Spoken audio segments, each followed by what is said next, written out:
पृथक भिन्न बालः अल्पज्ञ प्रवदन्ति कहते हैं, ना कभी नहीं। पंडितः विद्वान जन एकम एक में अपि भी आस्थितः स्थित सम्यक पूर्णतया उभयो दोनों का विंदते भोग करता है फलम फल। अनुवाद एवं तात्पर्य जो आएंगे श्री भक्ति वेदांत स्वामी शुभोपाद जी के द्वारा शुभोपाद की जय। अज्ञानी ही भक्ति यानी कि कर्म योग को भौतिक जगत के विश्लेषणात्मक अध्ययन सांख्य से भिन्न कहते हैं। जो वस्तुतः ज्ञानी है वे कहते हैं कि जो इनमें से किसी एक मार्ग का भली भांति अनुसरण करता है वह दोनों के फल प्राप्त कर लेता है। मेरे साथ साथ दोहराई। अज्ञानी ही भक्ति यानी कि कर्म योग को भौतिक जगत के विश्लेषणात्मक अध्ययन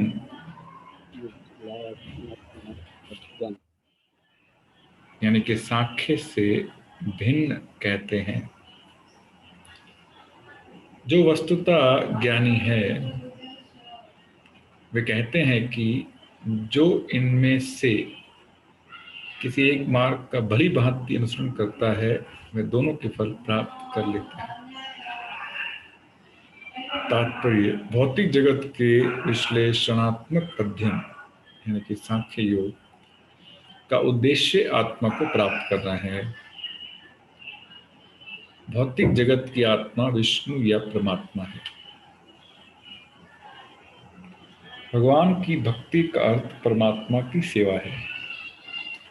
एक विधि से वृक्ष की जड़ खोजी जाती है और दूसरी विधि से उसको सींचा जाता है। बहुत सुंदर उदाहरण दिया प्रभुपाद। एक विधि से यानी कि सांख्य विधि से वृक्ष की जड़ खोजी जाती है और दूसरी विधि से उसको सींचा जाता है। सांख्य दर्शन का वास्तविक छात्र जगत के मूल अर्थात विष्णु को ढूंढता है और फिर पूर्ण ज्ञान समेत अपने को भगवान की सेवा में लगा देता है। अतः मूलतः इन दोनों में कोई भेद नहीं, क्योंकि दोनों का उद्देश्य विष्णु की प्राप्ति है। जो लोग चरम उद्देश्य को नहीं जानते वही कहते हैं कि सांख्य और कर्म योग एक नहीं है, किंतु जो विद्वान है वह जानता है कि इन दोनों भिन्न विधियों का उद्देश्य एक ही है।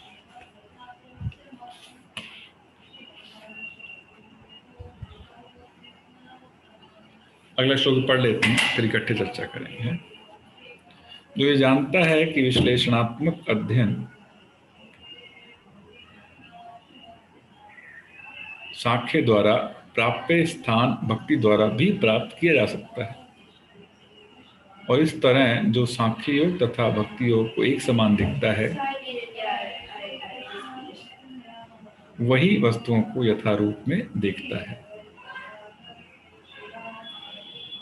तात्पर्य दार्शनिक शोध सांख्य का वास्तविक उद्देश्य जीवन के चरम लक्ष्य की खोज है। चूंकि जीवन की चरम लक्ष्य आत्म साक्षात्कार है, अतः इन दोनों विधियों से प्राप्त होने वाले परिणामों में कोई अंतर नहीं। सांख्य दार्शनिक शोध के द्वारा इस निष्कर्ष पर पहुंचा जाता है कि जीव भौतिक जगत का नहीं अपितु पूर्ण परमात्मा का अंश है। फलतः जीवात्मा का भौतिक जगत से कोई सरोकार नहीं होता। उसके सारे कार्य परमेश्वर से संबंध होने चाहिए। जब वह कृष्ण भावनामृत वश कार्य करता है तभी वह अपनी स्वाभाविक स्थिति में होता है। सांख्य विधि में मनुष्य को पदार्थ से विरक्त होना पड़ता है और भक्ति योगी में उसे कृष्ण भावनामृत कर्म में आसक्त होना पड़ता है। वस्तुतः दोनों की विधियां एक हैं, यद्यपि ऊपर से एक विधि में विरक्ति दिखती है और दूसरी में आसक्ति। जो पदार्थ से विरक्ति और कृष्ण में आसक्ति को एक ही तरह देखता है, वही वस्तुओं को यथारूप में देखता है। प्रभुपाद की जय। तो यहाँ पर भगवान बताने का प्रयास कर रहे हैं कि वस्तुतः सांख्य योग यानी कि विश्लेषणात्मक अध्ययन, एनालिटिकल स्टडी, और भक्ति योग के उद्देश्य में कोई अंतर नहीं है ना। प्रभुपाद लिखते हैं प्रभुपाद ने लिखा है जो वास्तविक शिष्य है, सांख्य दर्शन का वास्तविक छात्र जगत के मूल अर्थात विष्णु को ढूंढता है। तो ज्ञान या सांख्य का अर्थ क्या है? एनालिटिकली विश्लेषण करके पता लगाना कि इस संसार का मूल क्या है, जड़ क्या है, कैसे आया। विश्लेषणात्मक मतलब एक एक वस्तु को एनालिटिकली स्टडी किया जाता है और फिर कहा जाता है नहीं ये नहीं है, नैति, नॉट दिस, ये रूट नहीं है, ये रूट नहीं है, ये रूट नहीं है, ये रूट नहीं है। तो ऐसे करके हर चीज को रिजेक्ट किया जाता है सांख्य योग में। और फिर बहुत मेहनत करने के बाद पता लगता है कि आत्मा क्या है और परमात्मा क्या है। इस शरीर का मूल आत्मा है, इस संसार का मूल परमात्मा है। कैसे पता लगा? एनालिटिकली,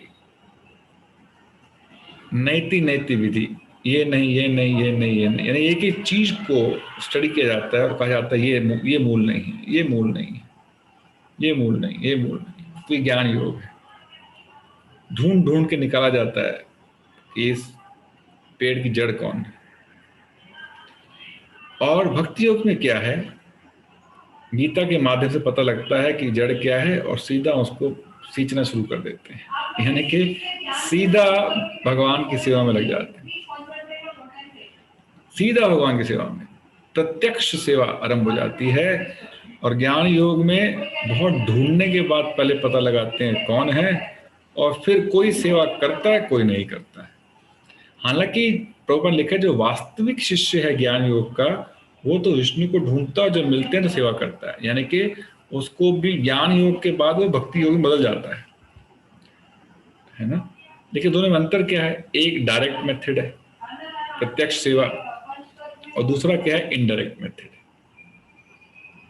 है ना। ढूंढ ढूंढ के निकाला, फिर सेवा किया। एक में विरक्ति है ना, कि ये भौतिक चीज है, ये भौतिक चीज है, ये भौतिक चीज है। Detach yourself, detach yourself, detach yourself. और भक्ति में क्या है? भगवान से आसक्ति है। हालांकि दोनों सेम है। भगवान से आसक्ति मतलब भौतिक जगह से विरक्ति, और सांख्य योग में क्या है? भौतिक जगह से विरक्ति। लेकिन सब लोग की भगवान में आसक्ति उत्पन्न नहीं होती, ये खतरा है उसके अंदर। ज्ञान योग में, सांख्य योग में, है ना। हर सांख्य योग का विद्यार्थी हो सकता है चरम लक्ष्य को प्राप्त नहीं कर पाए, वो रिस्क है।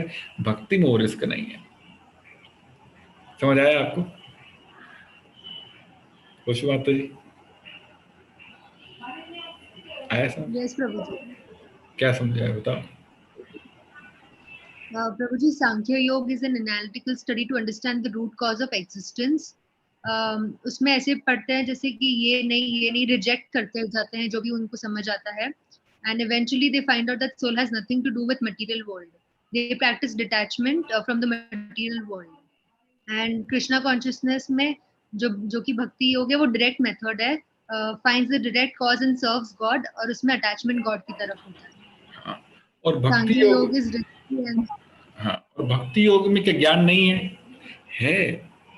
वासुदेवे भगवती भक्ति योगा प्रयोजिता जनयति आशु वैराग्यम ज्ञानम चाहित अहेतुकम।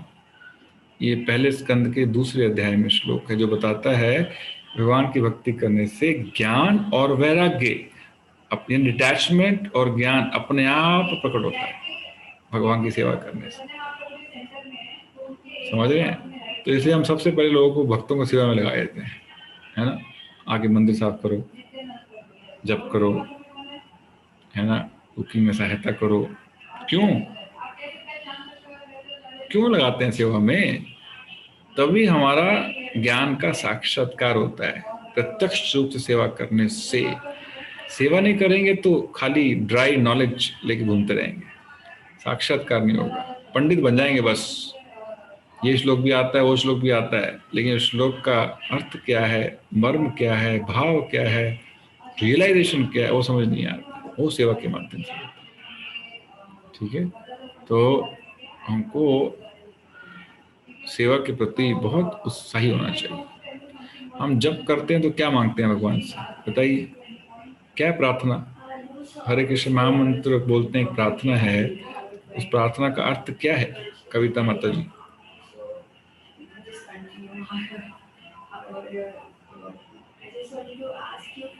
प्रभु जी, हम तो भक्ति मांगते हैं प्रभु भाई, और उनकी सेवा मांगते हैं। तो इस भगवान से जब में हम सेवा ही मांगते हैं, सेवा और मांगते भक्तों हैं, का सेवा चाहिए। सेवा हम। ठीक है, तो सेवा के प्रति हमारा उत्साह बहुत होना चाहिए। कभी मौका मिले सेवा का छोड़ना नहीं चाहिए। तो आज गुरु महाराज का एक मैसेज आया हुआ था, आपने पढ़ा होगा, मैंने भेजा था भक्ति समाचार में, कल भेजा था शायद। कैसे पता लगे हम प्रगति कर रहे हैं, आत्मविश्लेषण कैसे करें अपना, how do we analyse our making progress और नॉट। उन्होंने कहा, आप देखो आपकी जप के प्रति रुचि बढ़ रही है, घट रही है, पहला मापदंड। शास्त्रों के प्रति रुचि बढ़ रही है, घट रही है, दूसरा मापदंड। तीसरा, सेवा के प्रति रुचि घट रही है, बढ़ रही है, तीसरा मापदंड। यदि इन तीनों में मतलब कि क्या बोलते हैं उसको, रुचि बढ़ रही है, इसका मतलब हम प्रगति कर रहे हैं। शास्त्र पढ़ने का, श्रवण करने का, भक्तों का संग करने की इच्छा होती है, जप करने की इच्छा होती है, जबरदस्ती नहीं करते। दूसरा लिखा था हमने, मंगला करने के लिए सुबह उठने में कठिनाई हो रही है या आराम से उठा जा रहा है। ये भी कहा था उन्होंने, आराम से उठ जाते हैं मंगला के लिए या बहुत कठिन परिश्रम करना पड़ता है ना। उससे पता लगता है कि हम कितनी उन्नति कर रहे हैं। तो भक्ति मतलब सेवा के माध्यम से भगवान से आसक्ति उत्पन्न करते हैं, और ज्ञान योग या सांख्य योग मतलब एनालिटिकल स्टडी के माध्यम से भौतिक जगत से विरक्ति उत्पन्न करते हैं। ठीक है, अब जो कुछ मायावादी ऐसे लोग होते हैं, वो क्या सोचते हैं कि मुक्ति के लिए हमको कर्म बंधन में नहीं फंसना है, इन भौतिक चीजों के प्रलोभन में नहीं आना है, इसलिए वो हर भौतिक चीज को रिजेक्ट कर देते हैं, है ना। वो बोलते हैं हमको माया के चाहिए, सब यहाँ जगत मिथ्या बोलते हैं ना, ये जगत माया है, हमको इसके चक्कर में नहीं फंसना है, इसलिए सब कुछ त्याग देते हैं, विरक्ति। लेकिन भक्त को आप दुनिया की सारी दौलत दे दो, वो सारी ले लेगा। लेकिन भगवान की सेवा में इस्तेमाल करेगा, वो कुछ नहीं छोड़ेगा। जब मान लो डोनेशन, प्रभुपाद बताते थे, एक डोनेशन देने कोई आया एक मायावती के पास, बोलता ना ना ना ना, माया है, माया को हाथ नहीं लगाऊंगा मैं, है ना। भक्त के प्रभुपाद को कोई आएगा, बोलेगा मेरे पास कोई आएगा तो मैं बोलूंगा सारी दौलत दे दे मेरे को, give me entire money, I will use it for Krishna. ये पैसा ना तेरा है ना मेरा है, भगवान का है, भगवान की सेवा में लगाएंगे। तो ये अंतर है ना। एक ज्ञान योगी नहीं कहेंगे उसको, मायावादी कह सकते हैं। मायावादी जो अध्ययन बहुत करता है, नैति बहुत करता है, लेकिन हर चीज को रिजेक्ट करता है ये समझकर कि ये माया है। और जो भक्त है, भक्ति योगी में, वो हर चीज को एक्सेप्ट करता है। जैसे हम लैपटॉप एक्सेप्ट करते हैं, लैपटॉप, वेब कैमरा, मोबाइल, सब कुछ दे दो हमारे को, लेकिन इसका इस्तेमाल कहाँ करेंगे हम? प्रचार में करेंगे, भगवान की सेवा में करेंगे। मायावादी बोलेगा नहीं नहीं नहीं चाहिए मोबाइल, दूर रखो इसको, माया है ये, है ना। जैसे कुछ लोग हैं, आप देखा होगा, चल चल के जाते हैं बहुत दूर तक, है ना, वो आधुनिक यंत्रों का इस्तेमाल नहीं करते, सब माया है। लेकिन भक्त फ्लाइट से जाते हैं प्रचार करने के लिए, यस और नो? फ्लाइट दे दो, रॉकेट दे दो, कैसे भी ले जाओ, जल्दी पहुंचा दो ताकि अब लेक्चर दे पाए हम लोग, है ना, समझ रहे हैं ना। तो एक बोलते हैं फल्गु वैराग्य, हैं जो रिजेक्ट माया, इसको बोलते हैं फल्गु, यानी कि ये आर्टिफिशियल प्रोनाउंसिएशन है, वैराग्य है, वैराग्य नहीं है। और जो दूसरी तरह का वैराग्य जिसको भक्त पालन करते हैं उसको बोलते हैं युक्त वैराग्य। हर चीज का संबंध भगवान से है, इसलिए हर चीज भगवान की सेवा में लगा। समझ रहे हैं ना, ये अंतर है। तो आपको बहुत सुंदर 2 श्लोक सिखाएंगे आज, ध्यान समझना। भक्ति रसा में सिंधु से श्लोक हैं ये, ठीक है। फल्गु वैराग्य और युक्त वैराग्य की परिभाषा क्या है, ध्यान से सुनिएगा।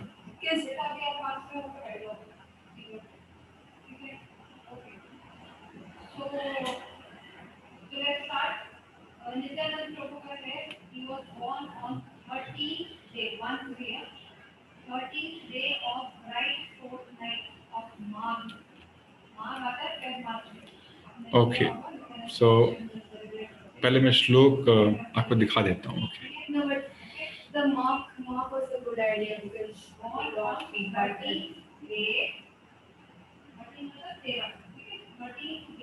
ठीक है, देखिए 2 श्लोक हैं यहाँ पर, मैं बोलूंगा मेरे पीछे पीछे बोलना, ठीक है। अनासक्तस्य विषयान्, अनासक्तस्य विषयान्, म्यूट रखिए अपने आप को। यथा अर्हम् उपयुञ्जतः, यथा अर्हम् उपयुञ्जतः, निर्बंधः कृष्ण संबंधे, म्यूट रखिए प्रभु जी अपने आप को। गौमात प्रभु जी आपका अनम्यूट, म्यूट रखिए। हाँ, निर्बंध कृष्ण संबंधे युक्तम वैराग्यम उच्यते, अनासक्तस्य विषयान् यथार्हम् उपयुञ्जतः, निर्बंध कृष्ण संबंधे युक्तम वैराग्यम उच्यते। एक बार फिर से बोलेंगे, अनासक्तस्य विषयान् यथार्हम् उपयुञ्जतः,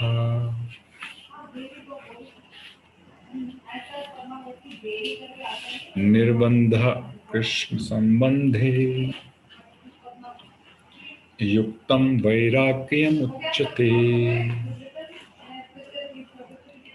अनासक्तस्य मतलब कि बिना आसक्ति के, one who is without attachment, ऐसा व्यक्ति जो जिसमें कोई आसक्ति नहीं। अनासक्तस्य विषयान, किसके प्रति अनासक्त है, विषयों के प्रति। विषय मतलब, विषय का अर्थ कौन समझाएगा, विषय मतलब क्या होता है? I can sing, but I don't have a particular instrument. What is Vishayan? Sir, I've been learning since I was 5 years old.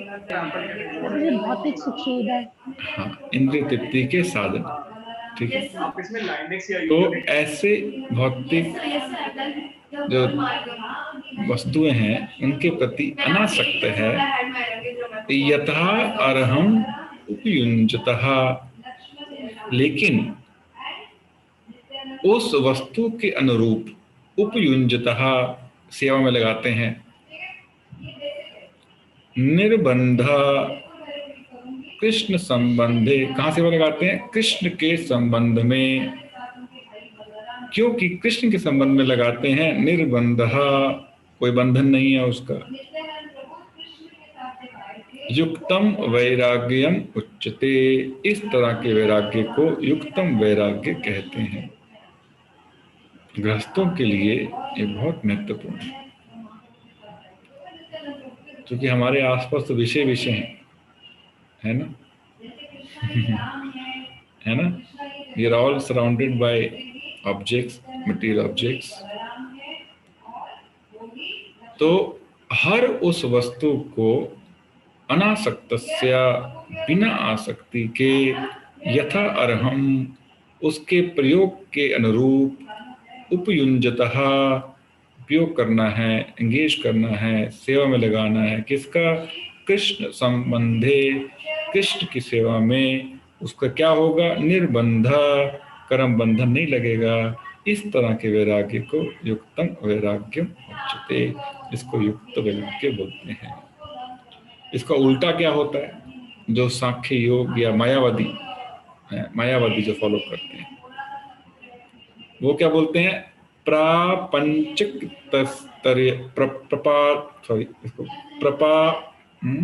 प्रापंचिकतया बुद्धया। वो क्या सोचते हैं? ये सब चीजें प्रपंच हैं, भौतिक हैं। क्या बोलते हैं? ये सब भौतिक, मोबाइल भौतिक, लैपटॉप भौतिक, सब भौतिक हैं, हवाई जहाज भौतिक। हरि संबंधनी वस्तुना, जो एक्चुअली भगवान के संबंध में वस्तु हैं, उनको भौतिक समझते हैं। देखो, हर चीज भगवान की एनर्जी से बनी है ना? हम उसकी चर्चा करेंगे किस तरह से। हर चीज इस सृष्टि के अंदर भगवान की शक्ति का विस्तार है, चाहे मोबाइल हो, लैपटॉप हो, गाड़ी हो, बंगला हो, हवाई जहाज हो, सब भगवान से संबंधित हैं। हम समझते हैं कि हमारी यह नहीं हो, भगवान की शक्ति है वो, इसलिए उसका इस्तेमाल भगवान की सेवा में होना चाहिए। समझ रहे हैं? तो लेकिन एक इस तरह के लोग हैं जो क्या बोलते हैं? ये प्रपंच हैं, ये भौतिक हैं। हरि संबंधनी वस्तुना, क्या भौतिक है? ये जो भगवान के संबंध में चीजें हैं, उनको भौतिक समझते हैं। मुमुक्षु भी परित्यागो, उनकी इच्छा होती है हमको तो मुक्ति चाहिए, मुक्ति चाहिए तो बंधन नहीं होना चाहिए। बंधन नहीं मतलब इन चीजों के चक्कर में नहीं पड़ना। इन चीजों को इस्तेमाल करेंगे तो हम कर्म बंधन में फंस जाएंगे, तो मुक्ति प्राप्त नहीं हो पाएगी। तो इस तरह के वैराग्य को रूप गोस्वामी कहते हैं वैराग्यम फल्गु कथ्यते। इस तरह का वैराग्य फल्गु वैराग्य है, जाली, आर्टिफिशियल वैराग्य।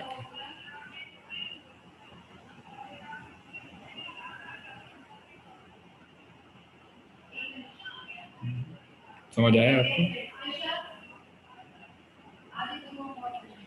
तो इसका इंग्लिश में पढ़ता हूँ, फिर हिंदी में बताऊंगा। When one is not attached to anything, जब कोई किसी भी वस्तु से आसक्त नहीं है, but at the same time accepts anything in relation to Krishna, लेकिन सब कुछ स्वीकार करता है। जैसे प्रभुपाद सब कुछ स्वीकार करते थे, जितना मुझे धन ले आओ सब ले लेंगे हम, लेकिन कहाँ, किस लिए? इन रिलेशन टू कृष्णा, भगवान की सेवा के लिए। One is rightly situated above possessiveness, तो उसको कोई आसक्ति नहीं, आसक्ति से बहुत ऊपर है। On the other hand, one who rejects everything without knowledge of his relation, लेकिन दूसरी तरफ जो हर चीज को परित्याग कर दे बिना जानकारी के, बाबा ये तो भगवान के संबंध में है, भगवान की सेवा में लगनी चाहिए, is not as complete in his knowledge, उसका वैराग्य जो है पूर्ण नहीं है ना? तो इसलिए यदि हम इस युक्त वैराग्य की भावना रख के हम अपना काम करेंगे तो कितना ही धन कमाइए कोई फर्क नहीं पड़ता, कोई फर्क नहीं पड़ता, कितना मर्जी फैलाइए बिजनेस, लेकिन तब जब आप उसको कृष्ण के संबंध में देख रहे हैं, ओनली इन दैट केस निर्बंधो, उसका बंधन नहीं है जब वो कृष्ण के संबंध में है। यदि अपने संबंध में है तो फिर बंधन का कारण है। तो कहते हैं कि इन वस्तुओं के बीच में रहकर अनासक्त रहना और भगवान की सेवा में लगाना सबसे बड़ा वैराग्य है। प्रभुपाद कहते थे मेरा जो गृहस्थ भक्त है वो सबसे बड़ा सन्यासी है, साथ में सुंदर स्त्री है फिर भी उसके मन में है संभोग की भावना नहीं आती है ना, वो बड़ा सन्यासी है ना, है। तो वो अपनी पत्नी को भोगने की वस्तु ना समझकर ये समझता है कि ये भी भगवान के संबंध में है और भगवान की सेवा में लगनी चाहिए, है ना, युक्त वैराग्य। पत्नी है लेकिन भगवान की सेवा के लिए बच्चे हैं, कृष्ण भावना में उनको पालने के लिए, उनकी सेवा में लगाने के लिए युक्त वैराग्य, सब कुछ है लेकिन अनासक्त है, आसक्ति नहीं है। क्योंकि सबको, हर वस्तु को, हर परिवार के सदस्य को कृष्ण के संबंध में देखते हैं।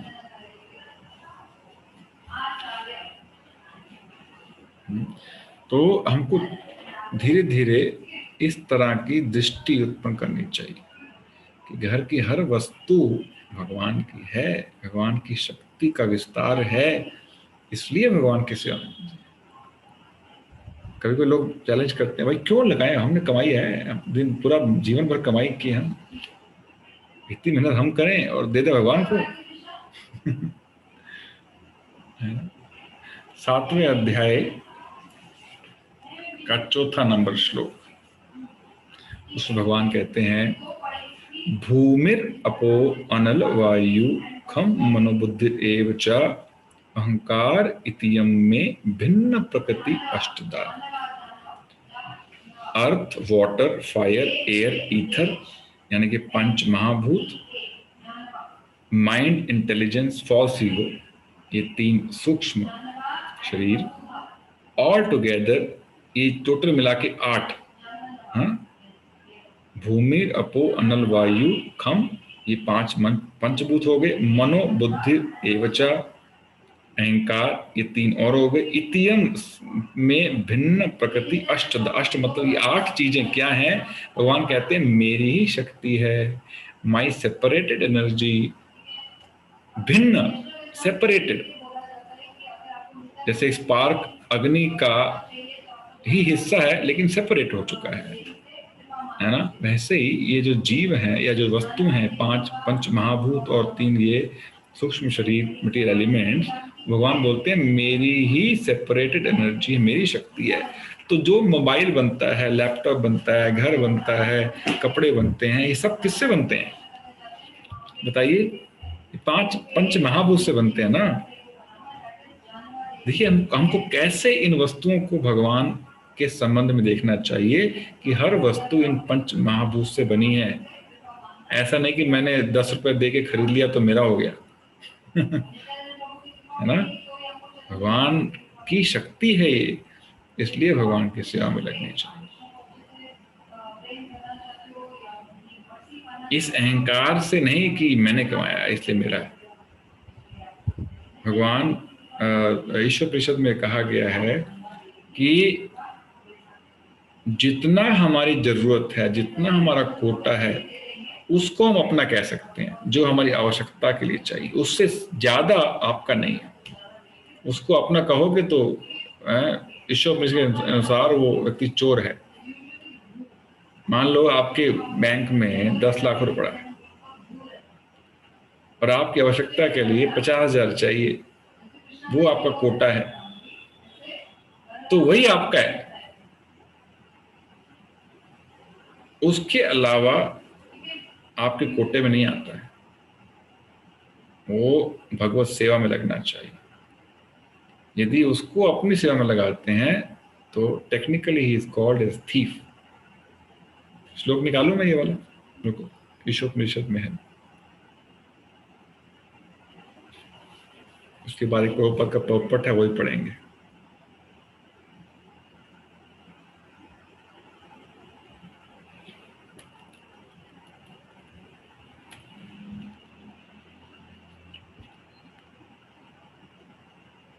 तो ये प्रकृति के नियमों को समझना चाहिए और उसके अनुरूप जो है जीवन व्यतीत करना चाहिए।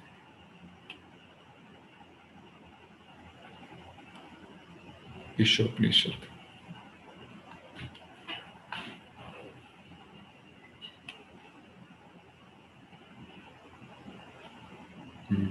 पहला ही मंत्र है ईशोपनिषद का।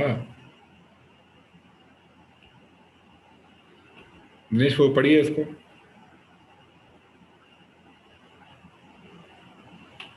अच्छा मेरे पीछे बोलिए, ईशावास्यम इदं सर्वम, ईशावास्यम इदं सर्वम, यत्किंच जगत्यां जगत्, यत्किंच या जगत्यां जगत्, तेन त्यक्तेन भुञ्जिता तेन त्यक्तेन भुञ्जितः मा गृहा कस्य सिद्धनम्। मा ग्रधः कस्य स्विद्धनम्। ट्रांसलेशन पढ़ो।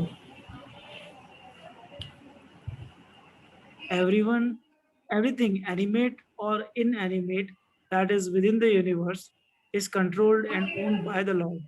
One should therefore accept only those things necessary for himself which are set aside as his quota, and one should not accept other things, knowing well to whom they belong.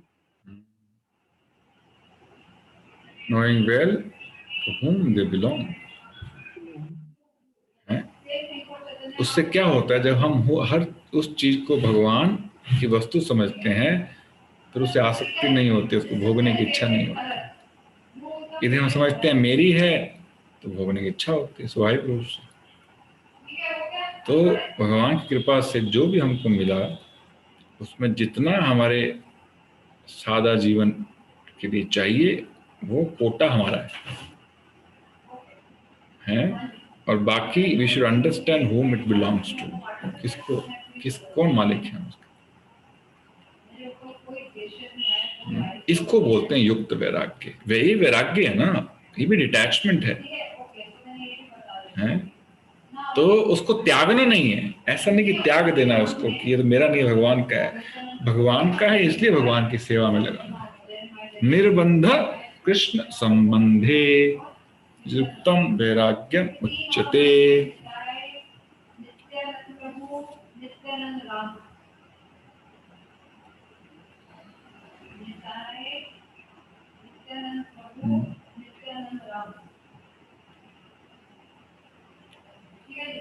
ठीक है, तो जो कर्म योगी या भक्ति योगी है वो युक्त वैराग्य का पालन करता है, और जो ज्ञान या सांख्य योग है वो केवल ज्ञान, केवल डिटैचमेंट।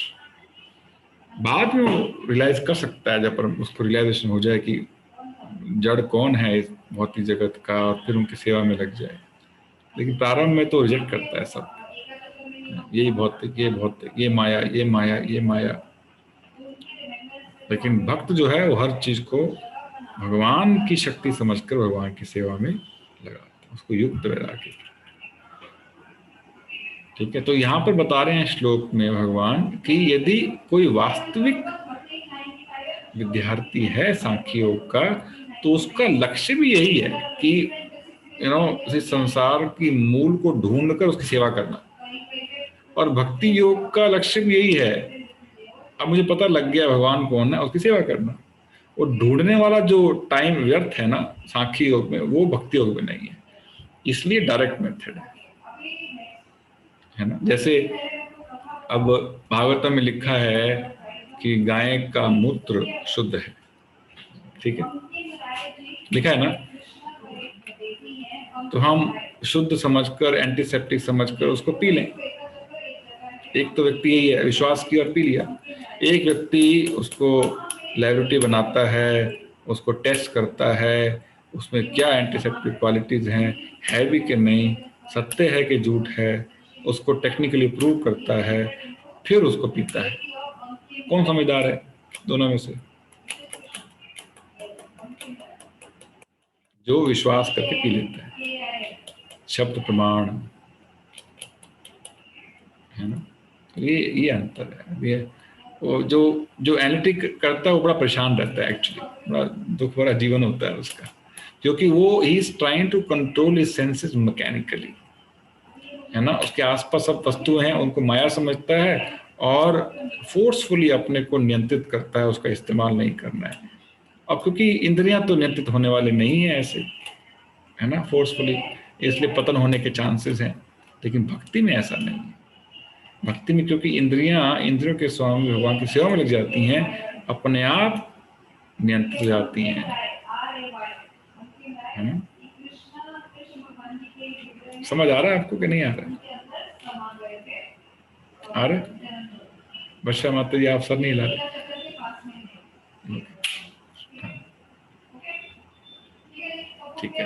यहाँ इसको विराम देंगे। अच्छा, मुझे एक प्रभुपाद का पॉपट पढ़ना था, 1 मिनट रुकिए।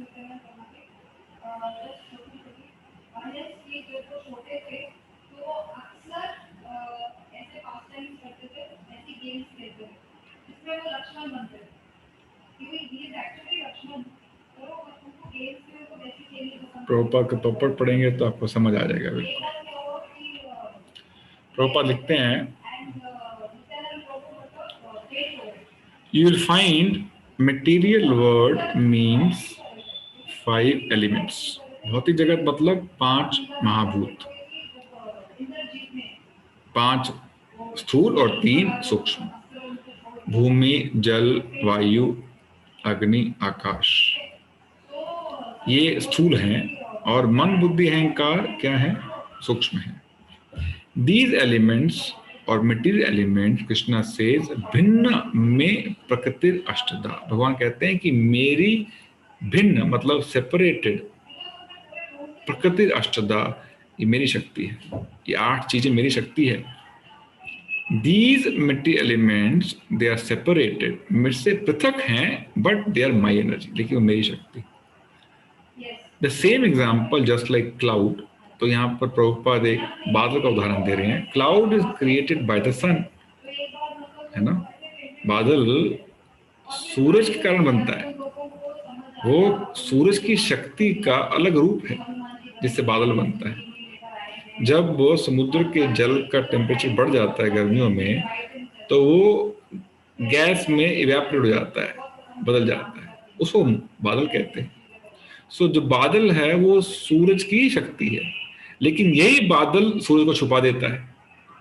सूरज है अपना क्या बोलते हैं, सूरज की शक्ति है बादल, और ये बादल जब आ जाए आकाश में सूरज नजर नहीं आता है। उसी तरह से जो ये भगवान की भिन्न शक्ति, ये जो 5 महाभूत या माया है, शक्ति है, ये भगवान की शक्ति है और भगवान को ही छुपा देती है। यानी कि जीव को जो भगवान के समर्पित नहीं होता, भगवान को छुपा देती है उसको, जैसे बादल सूर्य को छुपा देते हैं। So here we have to use our, क्या भगवान प्रभुपाद कहते हैं यहाँ हमको अपनी बुद्धि का इस्तेमाल करना है। फिर ओम का उदाहरण दे रहे हैं रूप गोस्वामी का श्लोक, प्रपंच कतया बुद्धया हरि संबंधी वस्तुना मुक्षः परित्यागा। मोक्ष मतलब मायावादी, जिनको मुक्ति चाहिए, इनको भगवान के ब्रह्मन जो यानी कि जो ब्रह्म तेज है उसमें उनको मिलना है। वो बोलते हैं एवरीथिंग इज माया, ब्रह्म सत्यम जगत मिथ्या। केवल ब्रह्म सत्य है, बाकी सब कुछ इस जगत में माया है। ये पूरा संसार सृष्टि माया है, गलत है, झूठ है। Only Brahman is reality. But we say that why the jagat, the world should be false if it is coming from reality. लेकिन वैष्णव फिलोसफी कहते हैं कि यदि एक जो ये जगत यदि भगवान का एक्सपेंशन है, भगवान की एनर्जी है, और भगवान यदि मिथ्या नहीं है, तो उनकी क्रिएशन मिथ्या कैसे हो सकती है? तो प्रॉपर क्लियर करते हैं कि ये जो एग्जिस्टेंस है या सृष्टि है, ये टेम्पररी है। It is temporary but real. अस्थायी है लेकिन सत्य है, मिथ्या नहीं है। ये संसार मिथ्या कैसे हो सकता है? हम आपस में बातें कर रहे हैं लैपटॉप के माध्यम के माध्यम से, मिथ्या है क्या ये? है मेरे बच्चे घर पे हैं, पत्नी है, सब मिथ्या है क्या ये? नहीं, ये सब रियलिटी है, लेकिन थोड़े समय के लिए, टेम्पररी है। ये रियलाइजेशन है और ये सही टेक्निकली स्टेटमेंट है इस भौतिक जगत के लिए। It is temporary but real. मायावादी कहते हैं ये सब मिथ्या है ना, इसलिए रिजेक्ट करते हैं उसको। Why is it false? This is संबंधा। Prabhupada कहते हैं यही इसी संबंध को समझना है। There is relationship with Krishna। इन सब वस्तुओं का भगवान कृष्ण संबंध है, क्योंकि उन्हीं की शक्ति है। Anything material made of earth, water, fire, air, they are Krishna's energies। ये लैपटॉप, मोबाइल, आपके घर में रेफ्रिजरेटर, एसी, सब कुछ, आपकी कार, आपका घर, ये सब कुछ भगवान की शक्ति का विस्तार है, इसलिए वो मालिक हैं। और ये गलत कैसे हो सकता है? सब कुछ सत्य है लेकिन टेम्पररी, ठीक है। So similarly in the battlefield, Krishna is there in all the living entities. Some of them are soldiers, some of them are commander in chief, some of them this, that, और chariot on the ground every, कहते हैं इस युद्ध के मैदान में भी सब कुछ भगवान की शक्ति का विस्तार है। So if you remember that everything is manifestation of Krishna energy, there is no question of materialism. बहुत महत्वपूर्ण, इसी को जोर देना चाहता था मैं। यदि हम इस दृष्टि को उत्पन्न कर लें कि हर चीज भगवान की है, then there is no question of materialism. भौतिकतावाद का प्रश्न नहीं उठता है ना? आप समझ रहे हैं मैं क्या कह रहा हूँ विमला माता जी? हैं? तो इस दृष्टि से देखना है हर घर की वस्तु को, हर घर के व्यक्ति को। ये सब कृष्ण से संबंधित हैं, इसलिए मेरे भोगने के लिए नहीं है, कृष्ण के भोगने के लिए। ठीक है, उसके बाद भी पढ़ लेते हैं 2 minute. So we have to use it for Krishna.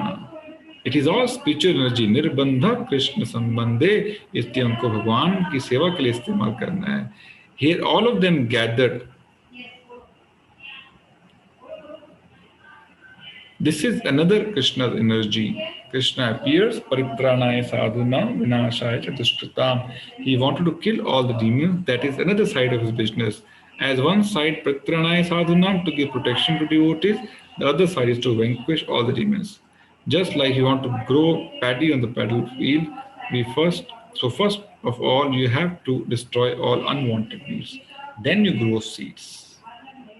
ठीक है, तो कहने का तात्पर्य है कि हर वस्तु हमारे आसपास भगवान की शक्ति का विस्तार है, इसलिए भगवान की संपत्ति समझकर वो भगवान की सेवा में लगाने के लिए है।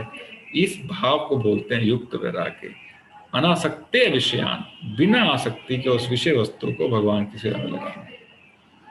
ठीक है, और इस दृष्टि से हम हर चीज को देखेंगे तो there is no question of materialism, Prabhupada कहते हैं। फिर भोग वृत्ति जो है उत्पन्न नहीं होगी।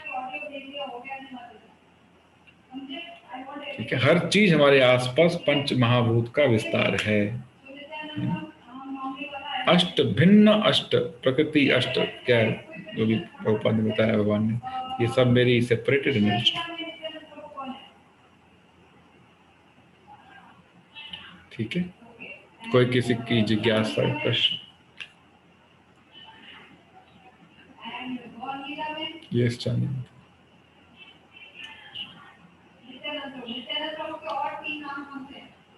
मुझे दंडवत प्रणाम। सभी को मेरा दंडवत प्रणाम।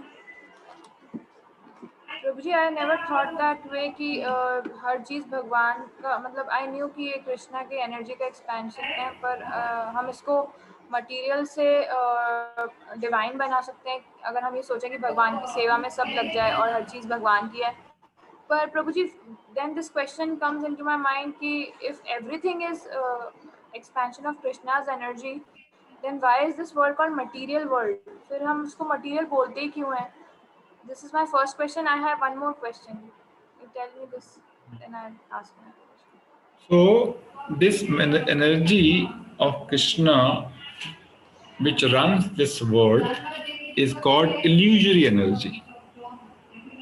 This is to elude people who want to enjoy and use these things for their sense gratification. And hence it is material.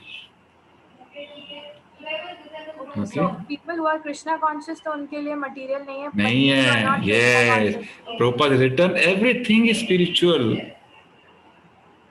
if it is seen in relation with Krishna. Thank you, Prabhuji. Next question that I wanted to ask was that you said we should use according to our quota, one, and then there was another statement that we should accept everything. Then how do I understand this? If we accept everything, then how will we be able to use something according to our quota? तो वो दोनों चीजें No, जैसे आपके मान लो घर में 2 लाख रुपए आ रहा है महीने का, आपका खर्चा होता है 20,000, जो जरूरतमंद है दैट इज योर कोटा, जो भी सरप्लस है दैट इज कृष्णा सर्विस। ये कोटा का मतलब है। तो अभी ये प्रैक्टिकली फिजिबल है क्या? सब एनीबडी कैन क्वेश्चन। तो तो हमको फिर रूप गोस्वामी जी का जो आचार्य हम बताते हैं किस तरह से करना चाहिए, तो ध्यान सुनिए। रूप गोस्वामी ने अपनी संपत्ति को 4 भागों में बांटा, 3 भागों में बांटा, है ना। 25% he gave it to his relatives, 25% अपने इमरजेंसी फंड के लिए, अपनी सेविंग्स, और 50% भगवान की सेवा के लिए, भक्तों की सेवा के लिए। So one can follow this principle. लेकिन ये इस स्तर तक पहुंचना, you need guts, you need lot of surrender. तो इसलिए 50 नहीं कर सकते, 5 से शुरू करो। Give at least 5% of your income in Krishna's service, and as your surrender goes, increase this.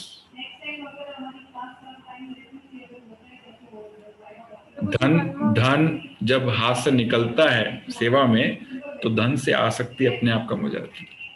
जब धन को पकड़ के रखते हैं तो लोभ बढ़ता है, दान देते हैं तो लोभ घटता है, आसक्ति घटती है, डिटैचमेंट बढ़ती है। यस माता जी। प्रभु जी, one more question. प्रभु जी, practically women इसको कैसे अप्लाई कर सकती है, because they are not, having this financial responsibility on their shoulders. So, till the time you convince the male members of the family who are not into Krishna consciousness, how can women practically apply this? Whatever is your capacity. So भगवान ने गिलहरी की सेवा भी स्वीकार की थी ना। हनुमान कितना उठा सकता था, गिलहरी कितना उठा सकती थी, भगवान ने कहा दोनों अपनी अपनी क्षमता के अनुसार कर रहे हैं, and accepted services of both, है ना। ये नेवर सेड कि ये छोटा, हनुमान को घमंड आ गया था, लेकिन भगवान बोले नहीं, you are contributing based on your capacity and she is contributing based on her capacity. आप अपनी क्षमता से उठा रहे हो पत्थर, वो अपनी क्षमता से, लेकिन दोनों का उद्देश्य क्या है, पुल बनाना है ताकि भगवान उस पर जा सके। तो हमको देखना है कि हम अपनी क्षमता के अनुसार कर रहे हैं कि नहीं। एक व्यक्ति की क्षमता मान लो 5 रुपए की है और वो 6 रुपए देता है, एक व्यक्ति क्षमता 1000 रुपए की है और वो 200 रुपए देता है। Which one is better, which one Krishna will value the most? 200 रुपया जो दिखने में तो बहुत बड़ा है 6 रुपए से, नहीं, Krishna will value 6 rupees more than 200, because one has exceeded his capacity and one is contributing under his capacity.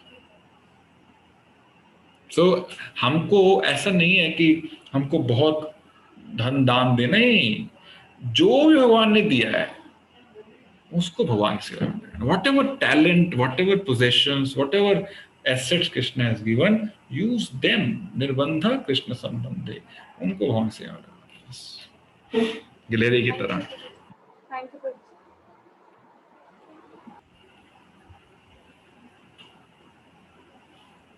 और कोई किसी, हाँ विमला माता जी।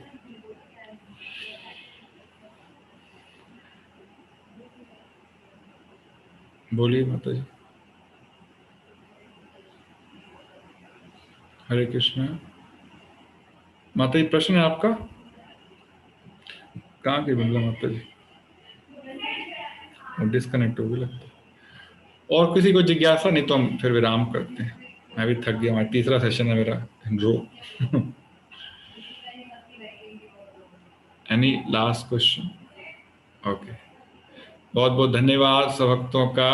तो आपको होमवर्क मिल रहा है, ये 3 श्लोक याद करने हैं। कौन कौन से? फल्गु वैराग्य, युक्त वैराग्य और ये 7.4। ठीक है दिनेश बाबू जी, आप तीनों श्लोक भेज दीजिए अर्थ के साथ। आपके पास ये वाला बुक है क्या, सेलेक्टेड वर्सेस फ्रॉम वैदिक स्क्रिप्चर्स? ये हर किसी भक्त के पास होना चाहिए, हिंदी या इंग्लिश में। इसमें सारे श्लोक हैं और उनका अलग अलग पुराणों से, अलग अलग उनसे, आप अपने पास रखिए, बहुत काम आएगा, इसमें सब कुछ है।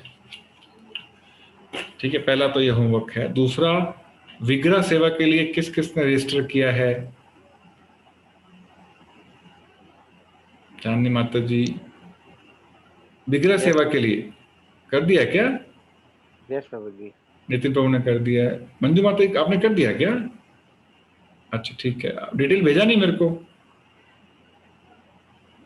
अच्छा भेज दीजिए सबको। आप मतलब कि आपने घर में मंदिर है, आप कैसे सेवा करनी चाहिए ठाकुर जी की वो सिखाएंगे उसके अंदर। तो सबको सीखना चाहिए, चाहे तस्वीर भी है विग्रह नहीं है फिर भी सीखना चाहिए कैसे सेवा करनी है भगवान की, कैसे उठाना है, कैसे उनको सुलाना है, कैसे भोग लगाना है, कैसे उनका श्रृंगार करना है, कैसे शुद्धता का पालन करना है। तो ये बड़े मतलब मेहनत के बाद हो रहा है ये, फिर पता नहीं कब होगा, नेक्स्ट टाइम कब होगा पता नहीं। तो इसलिए आप इस मौके को मत गवाइए, कृपया रजिस्टर कीजिए और सीखिए कैसे भगवान की सेवा करनी है घर में। कल को मंदिर में भी सेवा करने का मौका मिलता है तो आपको पता होना चाहिए, ठीक है। दूसरा, प्रभुपाद को ऑफरिंग किस किस ने नहीं भेजा है अभी? हाथ खड़ा कीजिए। सबने भेज दिया है? वर्षा माता ने भेजा, और किसी ने भेजा? क्या आपको प्रभुपाद से प्रेम नहीं है क्या? 4 रिमाइंडर डाल दिए ग्रुप के अंदर। ये सबसे महत्वपूर्ण कार्य है प्रभुपाद को अपनी कृतज्ञता व्यक्त करना, हर कार्य छोड़कर सबसे पहले करना चाहिए। ऋण तो चुका नहीं सकते प्रभुपाद पर, कम से कम उनके लिए 2 शब्द तो लिख सकते हैं ना, इतने भी क्या बिजी हैं हम लोग, है ना? तो कृपया कल उसको लिखिए जिसका नहीं भेजा है, और please right 2 lines, doesn't matter, चाहे 2 लाइनें लिखिए, लेकिन इसको इग्नोर नहीं करना चाहिए। कैसे कृपा मिलेगी प्रभुपाद की,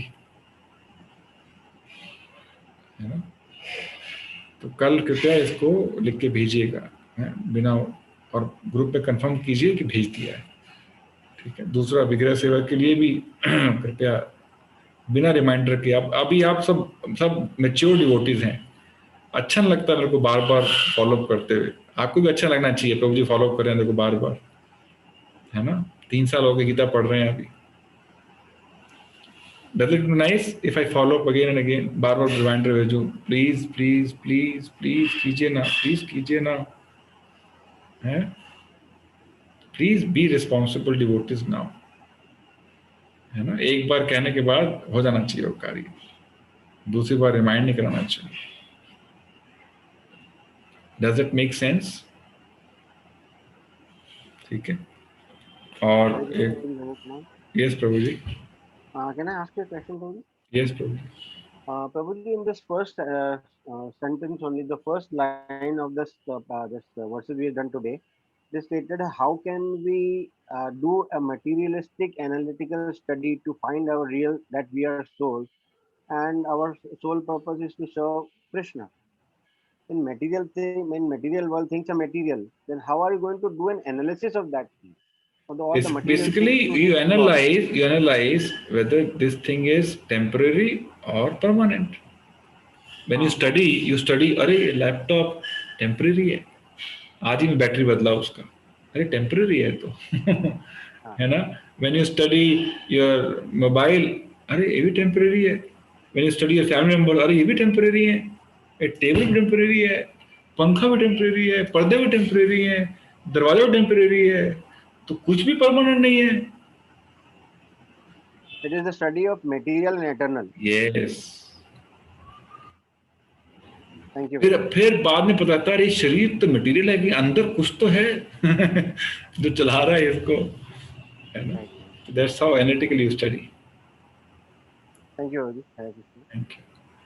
और तीसरा, आप सब आ रहे हैं वैसे मंगला के लिए, 1-2 भक्तों के साथ पता नहीं होगा, वर्षा माता को पता नहीं होगा, डॉक्टर सेन को पता नहीं होगा, है ना? हम सुबह रोज मंगला आरती करते हैं सुबह 4:30 बजे जूम पे, हैं जो आप आईडी पे गीता क्लास ज्वाइन की वही आईडी है, तो जो ज्वाइन नहीं कर रहे हैं कृपया ज्वाइन कीजिए, आपको बहुत आनंद आएगा, सब आनंद ले रहे हैं, लूट रहे हैं, ठीक है?